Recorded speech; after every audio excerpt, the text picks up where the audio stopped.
Palestina, negara pertama yang mengakui kemerdekaan Indonesia. Terdapat setidaknya 4 syarat yang harus dipenuhi untuk menjadi sebuah negara berdaulat, yaitu wilayah yurisdiksi, penduduk, pemerintahan yang legitimate, dan adanya pengakuan dunia internasional. Pada saat proklamasi kemerdekaan 17 Agustus 1945, ketika Bung Karno mendeklarasikan berdirinya Republik Indonesia, kita sudah memenuhi setidaknya 3 kriteria pertama. Lalu, negara mana saja yang pertama-tama mengakui kemerdekaan Indonesia? Dalam salah satu buku ziarah sejarah mereka yang dilupakan karya Hamid Nabhan yang diterbitkan baru-baru ini, disebutkan bahwa setidaknya 10 negara pertama yang menyatakan dukungannya dan mengakui kemerdekaan Republik Indonesia adalah negara-negara Islam di kawasan Afrika dan Timur Tengah. Negara-negara tersebut adalah Palestina, Mesir, Libanon, Syria, Irak, Saudi Arabia, Yaman, juga menyusul Afghanistan, Iran, dan Turki.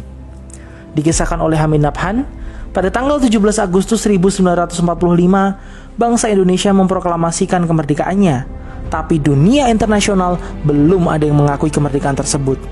Padahal, pengakuan dunia internasional adalah syarat bagi eksistensi sebuah negara. Ketika itu wilayah Indonesia sedang terjadi kekosongan kekuasaan setelah Jepang menyerah pada sekutu. Tapi di saat yang sama, pasukan sekutu akan mendarat dan membawa pasukan Belanda yang ingin berkuasa kembali di Indonesia. Maka pengakuan dunia internasional menjadi salah satu hal yang paling urgent dibutuhkan pada saat itu. Menariknya, pengakuan dari negara-negara Arab ini justru dimulai dari Palestina yang diwakili oleh mufti besar bangsa Palestina, yaitu Sayyid Muhammad Amin Al-Husaini, yang diucapkan langsung dari radio Berlin berbahasa Arab dan juga lewat harian Al-Ahram yang turut memberitakan pengakuan kemerdekaan Indonesia. Menurut Hamid Nabhan, pengakuan Palestina ini sebenarnya sudah dilakukan secara de facto setahun sebelum Indonesia merdeka, tepatnya di tahun 1944 yang bertepatan dengan janji manis yang dikeluarkan Jenderal Kuniaki Koiso, Perdana Menteri Jepang, untuk memberi kemerdekaan terhadap Indonesia. Mufti besar Palestina Sayyid Muhammad Amin Al-Husaini adalah sosok yang mewakili Palestina memberikan pengakuan tersebut, serta menyebarluaskan berita tersebut ke seluruh dunia. Pengakuan kemerdekaan ini kemudian diikuti oleh Mesir yang diwakili oleh Konsul Jenderal Mesir di Mumbai, India, yaitu Muhammad Abdul Mun'im, yang datang di ibu kota Republik Indonesia, Yogyakarta. Mun'im yang datang sebagai utusan Liga Arab yang ingin kemerdekaan Indonesia, dan pada tanggal 16 Maret 1947 berangkatlah delegasi diplomatik Indonesia ke Mesir melalui Mumbai. Delegasi Republik Indonesia pada saat itu adalah Haji Agus Salim sebagai ketua, Haji Muhammad Rasjidi, Nazir ST, Abdul Qadir, dan A.R. Baswedan. Dari Mesir rombongan berangkat ke Libanon, dan Libanon pun mengakui kemerdekaan Indonesia. Lalu Haji Agus Salim memerintahkan Rasjidi untuk melanjutkan misi ke Saudi Arabia, sedang A.R. Baswedan dan anggota delegasi lain diperintahkan pulang ke tanah air untuk menyerahkan dokumen dari Mesir dan Libanon.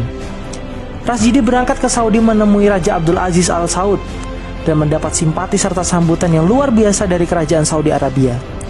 Raja Abdul Aziz berkata, "Nahnu la nata'akharu." Kami tidak akan ketinggalan untuk memberikan dukungan dan pengakuan untuk Indonesia. Maka di Istana Raja, Raja Abdul Aziz menyerahkan surat pengakuan kerajaan Saudi Arabia terhadap kemerdekaan Republik Indonesia. Peristiwa yang sangat bersejarah itu terjadi pada tanggal 24 November 1947. Lalu pengakuan kemerdekaan Republik Indonesia mengalir dari negara-negara Arab yang lain seperti Syria, Irak, dan Yaman. Terkait dengan dukungan bangsa Palestina, mereka tidak hanya sekedar memberikan pernyataan ataupun pengakuan semata, tapi juga bantuan konkret seperti yang dilakukan oleh Muhammad Ali Thohir, saudagar kaya Palestina yang saat itu menyerahkan uangnya di Bank Arabia dan berkata, "Terimalah semua kekayaan saya ini untuk menangkan perjuangan Indonesia." Tak heran jika bangsa Indonesia selalu ada untuk membela kemerdekaan Palestina dan memenangkan perjuangan mereka.